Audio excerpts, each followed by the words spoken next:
তো I am in a সমস্যাটা হলো গিয়ে এই রিসেন্ট আমার দিদি শি গট ম্যারিড, ঠিক আছে, ওটা সমস্যা না, ওটা ওটা তো খুব ভালো ব্যাপার।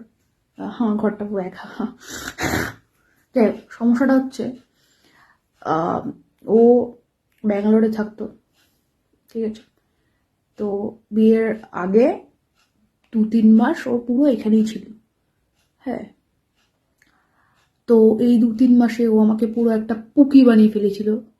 পুকি, যেরকম শ্যাম্পু করার পরে মাথায় হেয়ার সিরাম, তারপরে মুখে ময়শ্চারাইজার, লোশন ঘষে ঘষে ঘষে ঘষে মাখাতো।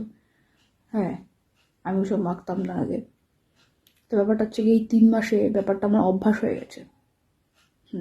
এবারে ব্যাপারটা হচ্ছে আমার দিদির বিয়ে হয়ে গেছে, ওর এত লাখ লাখ টাকার সামান নিয়ে মেকআপ প্রোডাক্টস অ্যান্ড এটাকে কি বলে, স্কিন কেয়ারের জিনিসপত্র নিয়ে চলে গেছে।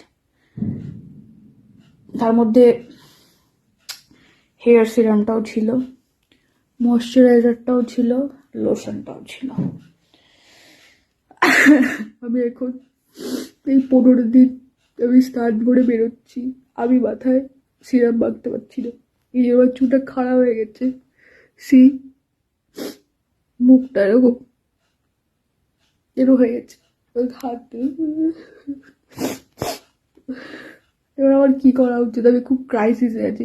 রাস্তাঘাটে দেখা হলো আমাকে একটু সিরাম ধার দিও প্লিজ, একটু ময়শ্চারাইজার, একটু লোশন। আমি এই 3টে জিনিস আমার অভ্যাস হয়ে গেছি। তোমার দিদি সব নিয়ে চলে গেছে, কিছু রাখেনি আমার জন্য এখানে। আমি এত কাটিনি মনে দিদি যাওয়ার দিন, আমার এত কষ্ট হয়নি আমার যে দিদিকে দিদি গেছে। আমার ওই 3টের জন্য খুব কষ্ট হচ্ছে। I miss you serum, moisturiser আর লোশন।